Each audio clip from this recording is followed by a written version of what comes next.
Welcome to episode 18 of the podcast. Hope everyone had a profitable week, as usual. It's been another tough one for me to grind out. It's been kind of a crappy week for English sports. England took an absolute pasting in the Test cricket to South Africa, and their sticky record at Lord's continues. Knowing that, I was pretty much on the fence for most of the game and didn't place a bet till the second innings, where England have been faring better as of recently, but they got slaughtered again, and I unnecessarily lost a bit of money there. But there was the York Festival too at Ebor on the horse racing, and York's always been a good track for me to trade. It's always traded well, so made some steady above average returns for those 4 days. I also live streamed 3 of the 4 days with some students, and then we capped off the week with the Anthony Joshua versus Alexander Usyk fight. And what a scrap it was. It lived up to the hype, as most Joshua fights do. And I did a betting preview via my blog on the website and literally called it to a T for the most part. I mean, the fight didn't play out as I hoped, but it went as I expected, if that makes sense. Usyk danced around the ring using his superior footwork and headwork movement to open up Joshua. Was the busier fighter, landed combos. And with Joshua, it was kind of a tale of two fights. The first half, he was doing exactly what he wasn't supposed to do. He was trying to box and move and pot shot and counter. Just the same useless tactics that worked in Usyk's favor in the first fight. So it was really frustrating to watch. But when he finally did let his hands go and throw combinations and hit him to the body, he backed Usyk up and hurt him, and he was breathing hard. And the market went crazy too. Usyk went from 1.3 all the way up to evens. I think it was around 9 or 10. And AJ went favourite at one point. And he looked as though he might just do what no man has done and stop Usyk. And as soon as he hurts him, he starts holding him. And it's like, what the hell? So Joshua just couldn't follow up because he himself was gassed out. And you can tell he really tried and dug deep, but honestly, there's no shame in losing to a guy of Usyk's caliber. I mean, it's no exaggeration to suggest that he's probably the greatest cruiserweight/heavyweight ever, better than Holyfield. I mean, in my opinion, this guy is God tier. I'm talking Hall of Fame legendary status. Olympic gold medalist, undisputed cruiserweight champ, and now unified heavyweight champion. And he's never had an easy fight. And he's won every fight on the road in his opponent's backyard. So for Anthony to lose to him in a close fight is not bad at all. And the amount of disrespect Joshua gets is just unbelievable to me. I mean, I remember clearly when he burst on the scene, and we used to praise this guy to the heavens. He's big, he knocks everyone out. He's humble, respectful in victory and defeat. He was like our blue-eyed darling child of British sport. We were all rooting for him to get to the top. And when he did get to the top, suddenly everyone wanted to see him fail. Talk about lack of loyalty. But it points to a sad, flawed nature in most humans. And that's that we love, destroy, then love again. When you start out on a new venture, whether it's business or sport or a new job, people, they want to see you do well. They want to see you stick it to the big boys. And everyone loves a feel-good underdog story. And then when you do start succeeding, suddenly jealousy sets in. They want to do well, just not too well, And God forbid you actually make it to the top. Jealousy then turns to rage, and they want to see you fall. They're foaming at the mouth. And then when you do fall, they feel bad for you and they love you again. And I feel like we're seeing the same drama play out with Anthony Joshua in front of our very eyes. Things really hit boiling point with him. And it sort of ended in a slightly embarrassing, babbling tirade he went on after the fight, and all the keyboard warriors acting like it's the biggest disgrace they've ever seen. I mean, really? If it's that disgraceful, how would you label Tyson Fury's actions? A guy who lied about donating his paycheck to the homeless, a guy who indulged in cocaine and failed a performance-enhanced drug test for nandrolone, made disgraceful comments about certain fringe communities. You guys can Google it yourself. And then he prances around as some sort of people's champ who doesn't fight for money.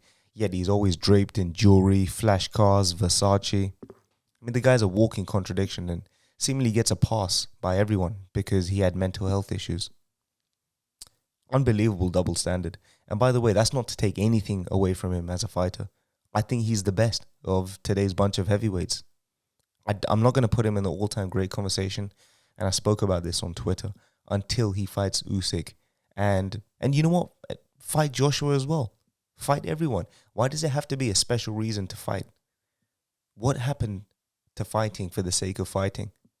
Why did Otto Wallin, Tom Schwartz, Dillian White all deserve the fight? So we live in an era where there's just so much bureaucracy and politics getting in the way. Promoters, managers, networks, and whatnot, they all have a vested interest in keeping their prized asset undefeated. And the fans suffer because we're made to feel grateful whenever a good fight does happen. And sometimes they never happen or they happen too late. Such is the state of boxing. And this bullshit never happened in previous eras. Everyone fought everyone. Mike Tyson, Evander Holyfield, Oliver McCall, Lennox Lewis, Frank Bruno. They all scrapped it out. Muhammad Ali, Joe Frazier, George Foreman, Larry Holmes. No one cared about losing. It was about the Warriors Code and having respect for the sport and never shying away from a fight. Frazier got sparked out twice by Foreman, but no one cares. He's still a legend. Roberto Duran got sparked out by Tommy Hearns. No one cares. He's still a legend. So whilst boxing has become super exciting in recent years, especially in the heavyweight division, politics still run rife in the sport. But when it comes to Anthony Joshua and Eddie Hearn as well, for that matter, who deserves huge credit, they've played a major role in making the sport exciting again, especially amongst the younger generations in Britain. But the amount of stick Anthony gets is ridiculous. You know, for all that he's done to the sport, he's made heavyweight boxing exciting again. Stadiums are filled out, not just for him, but for fighters that no one even cares about. So yeah, show him some respect. That's my 2 cents anyway. I'm still a Joshua fan. He's a fun, action-packed fighter, and I'll always support British fighters. Fury, Joshua, whoever. I just can't stand the double standard and hypocrisy. But anyway, I don't want to ramble too long. Back to trading. So this week I did in fact trade well for around 4 or 5 sessions. It was just one day on the cricket where I let my discipline fall down the wayside a bit and let a couple losses run longer than they should have and undone most of my good work. But thanks to a solid weekend, I did manage to end the week about 300-400 in front, when it should easily have been a $1.5 grand or 2K a week. But that's just the way the cookie crumbles sometimes. Sometimes you make a few errors and throw away a lot of hard work. Some weeks you make a lot of errors and have 1 or 2 good sessions that put you back in front. So I feel like I'm doing more right things than wrong. It's just a sticky patch, and it's crucial to identify where I went wrong and why I let those things happen. And there was a couple things at play. I was trying to focus on too many markets at once. So that day where I got hit with a bad loss, I was trying to trade the one-day cricket, test cricket, and the York Festival all at the same time. So I was spreading my attention too thin. And that, coupled with the fact that I was out late the night before and I had to concentrate for around 12 hours in a day on 3 markets. So I was fatigued and overtraded. So I got greedy and I didn't want to take my medicine, and I found out the hard way. And it's not as though I didn't know any better. Often at this stage of trading, when you've been doing it for as long as me, every bad mistake I make now is just a repeat error. So it's important to make note of when things like that happen, so you definitely don't do it again. And look, sometimes it still happens. We're still human. So I'm not going to be too hard on myself. I'll take the L. And like I said before, there were far more positives than negatives. But a big lesson I learned, and when it comes to making errors like I did and avoiding them going forward, is that it's so important to just remember the long-term goal at the end and remember the bigger picture. When you do that, you don't beat yourself too much. You don't beat yourself up too much about, individual days. You take the day-to-day pressure off yourself, as you realize that you don't have to trade every day when the greed and fear of missing out sets in. It's going to feed into your results and you'll start making unforced errors, as I did. So that's kind of what I want to talk about in today's episode, about long-term goals and being long-term oriented and the only way to go about hitting those goals. So often people, they set lofty targets, and when they realize how far away they are from where they want to be, they get put off and give up altogether. They take the first step, maybe the second, and then their motivation just fizzles out. So let me give you an example. If you trade sports for a living and set a year-end target of, say, 50 grand, that may seem miles away, especially if you're someone who's used to taking small profits like me. So if you're someone who's making 5s and 10s off races, getting to 50K seems like a mammoth task. You got to be right 1,000 or 2,000 times net, not even accounting for the losing trades. But it's easier than you think, because when you break it down into smaller chunks, it averages out to $1,000 a week, which sounds much more believable and realistic. And anything that sounds more tangible and within your grasp, when you break it down further, it works out to less than £150 a day. And that's easily achievable when you're making 5s and 10s per race. I know it won't exactly be that linear. Obviously, there'll be weeks where you'll make below that, like I did this week, and there'll be weeks where you make well above average, which is especially the case for those that trade more than one sport like I do. So for me personally, I like to break down the year's calendar into key events. So for example, I always highlight the weeks where I project above average returns, such as Cheltenham Festival, Grand National Week, Royal Ascot, Glorious Goodwood, Epsom Downs, York Festival, for example. Then when you throw in another 40 Saturdays worth of trading, it lowers my week by week average even further.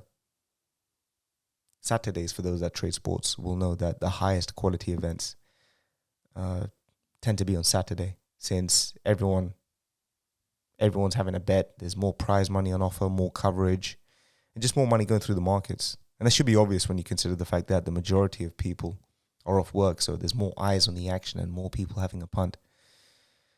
So unlike regular folks who work flat out through the week and sack off the weekend, us sports traders typically work in reverse order, where the week starts poor and gathers pace and reaches its pinnacle on the weekend. And finally, when I factor in the key cricket matches, the high-quality test series that happen throughout the year, the pressure to perform through a regular week is now significantly lower, to the point where I don't even have to trade Mondays and Tuesdays. I can treat those as days off, like the weekend for most people. And I tell you what, by the way, there's nothing better than having a Monday or Tuesday weekend. Fridays and Saturdays are kind of overrated, in my opinion. Stiff traffic everywhere. You got to book places weeks or months in advance. Shops, restaurants, sports clubs, all packed to the rafters.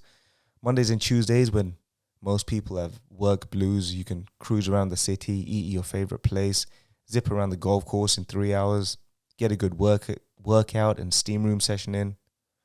Mondays and Tuesdays are the it day for traders, for taking days off, in my opinion. But yeah, sorry, I don't want to get sidetracked again. But when you're so caught up, and the point I'm making is when you're so caught up and hung up on a big end of year goal and you have no plan as to how to get there, you're going to put it off. You're going to procrastinate. You're not going to take even the first step because it just seems so far away.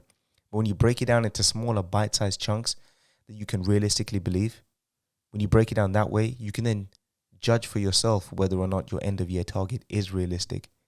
So if you're trying to make 100 grand, but you've only got a 1 grand bankroll and your liability doesn't exceed 20 to 30% per trade, it's going to be very difficult to pull in £300 a day, which is what you'll have to average.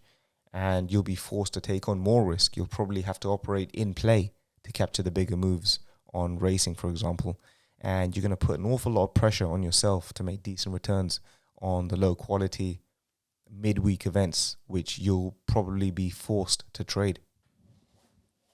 So if that's the case, you then must lower your projection.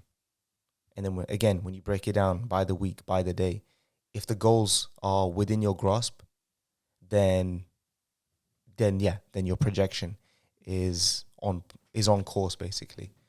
And once you hit those small goals, you can worry about scaling up and just let the snowball effect of momentum take its course. Another analogy I like to give is someone who's trying to lose weight. So if you're trying to lose 100 pounds of fat, the first thing you must establish is what time frame you have to do it in. If you want it done by next week, impossible. Not healthily anyway. But if you say to yourself, look, I'll make it a 1-year goal. That's around 8 pounds a month or 2 pounds a week. Or if you tell someone you have to burn 3,500 calories to lose a pound of weight, they're going to be put off instantly because it sounds too big a task. But if you word it differently and you say, okay, you got to trim 500 calories a day off your diet, mainly just by avoiding the unnecessary stuff. Fat, sugary sauces, sugary laden drinks and snacks, and just increase your fiber. And when you tell someone that, now it's broken down into a tangible, bite-sized goal just by making small adjustments. And then suddenly you start to believe it. And then when you hit your goal after the first week, then the second week, the snowball effect of momentum builds and the weight just falls off like clockwork. But if you put someone on a shock diet, their system is going to go haywire. They'll get withdrawal systems and they'll probably relapse and may even be worse off than when they started.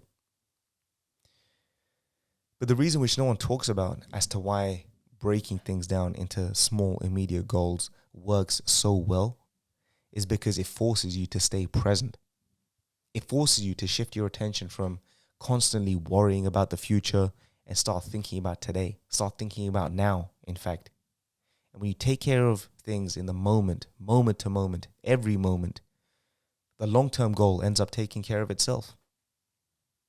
Brick by brick, day by day, just keep chipping away.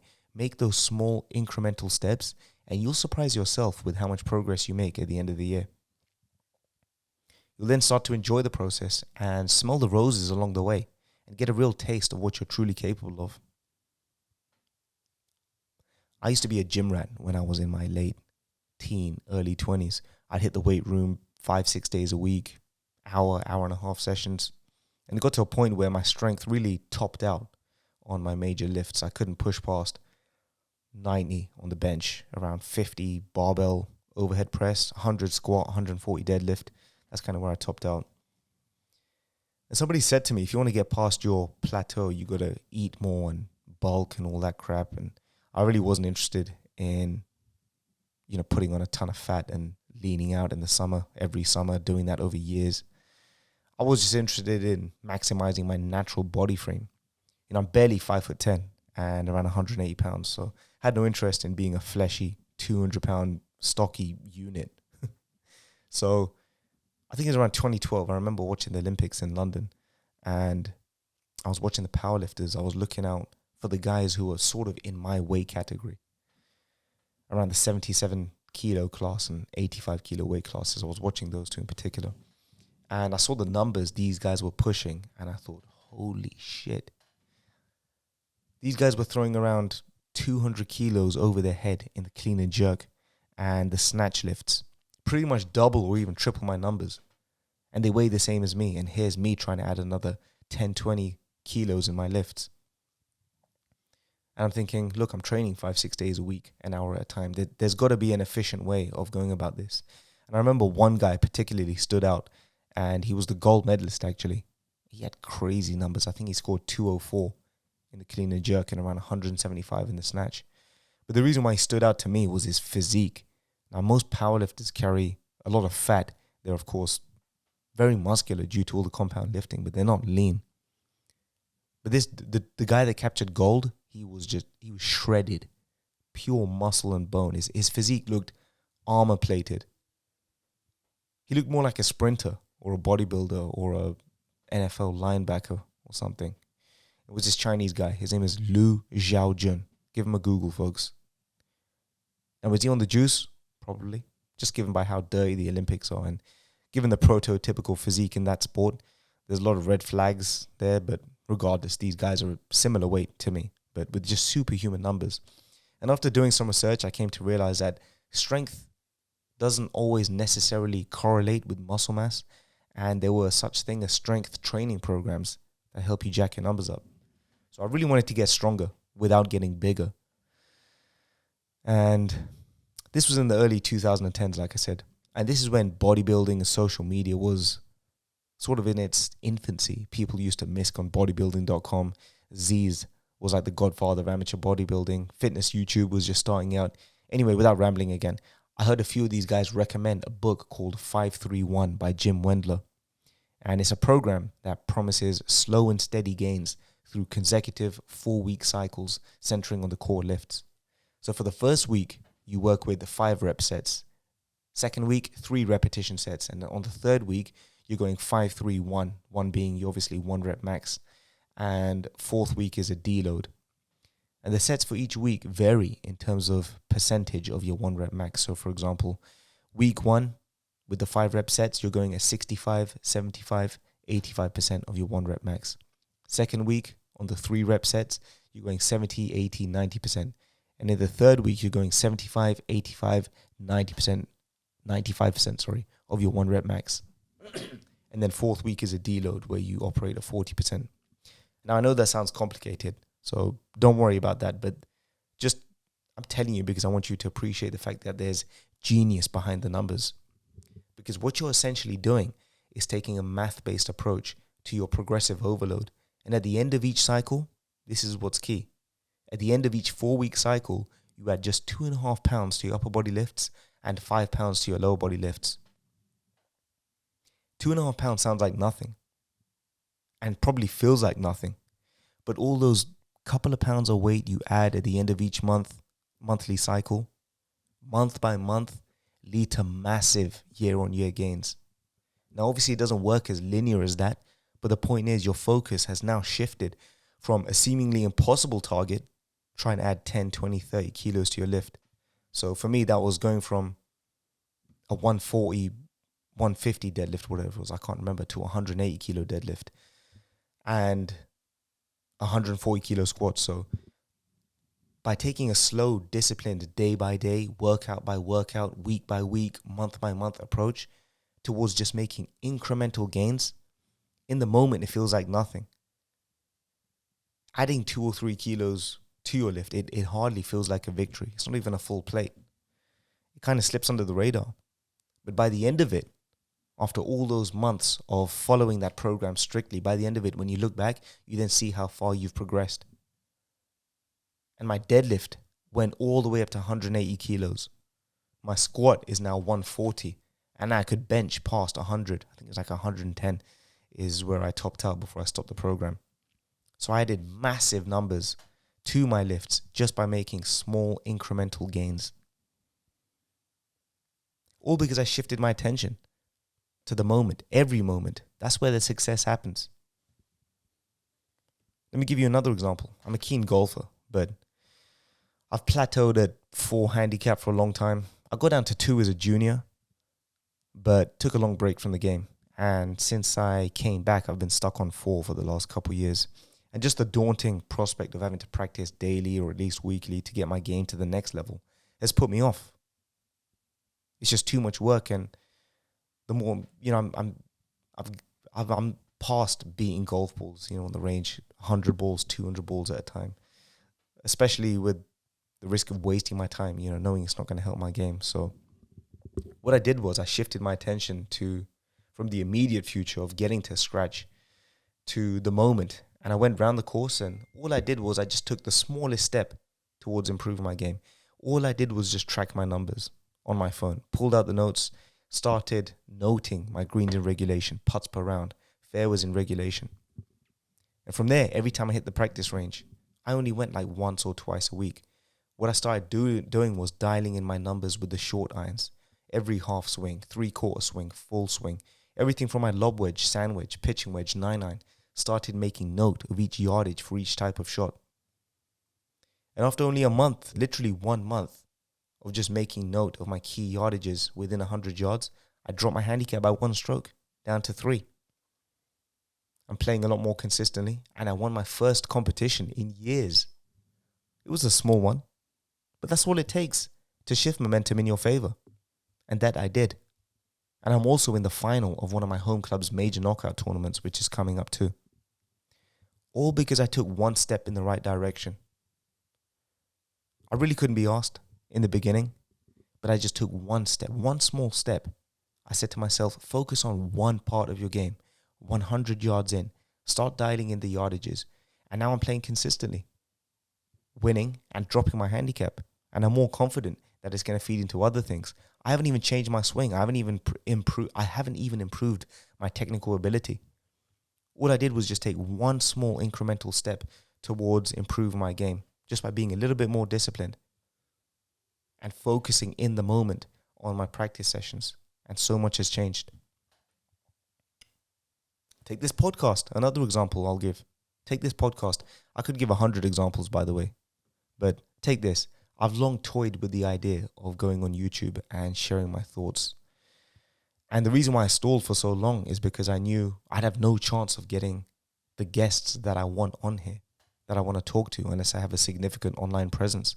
So just the very thought of having, 1 million subs on YouTube, 500,000 or 100,000, it just seemed crazy. It just seemed so far out of reach.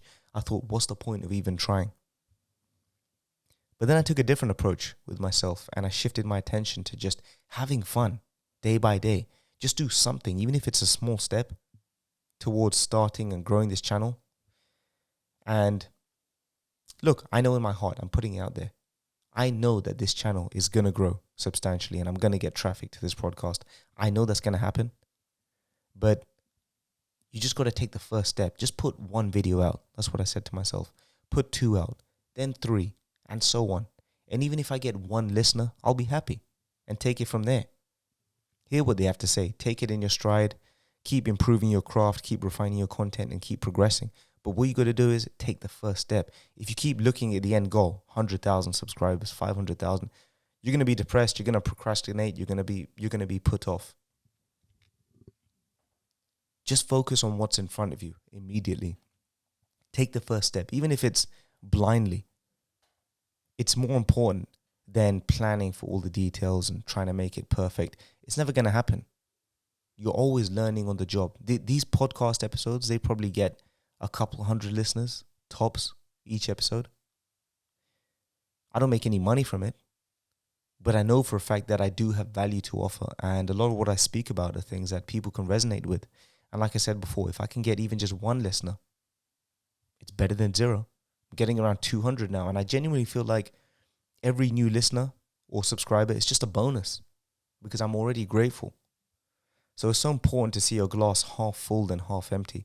And when you look so far down the other side of the road where you want to be and you start comparing it with where you are now, you're going to be disheartened and put off and unmotivated. But when you enjoy the process and you're genuinely grateful and focus on the now and making small incremental gains day by day, moment by moment, you can't be denied.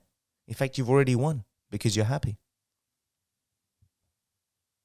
So whatever you're trying to do, just take that first step and then take 1 more and then another and another.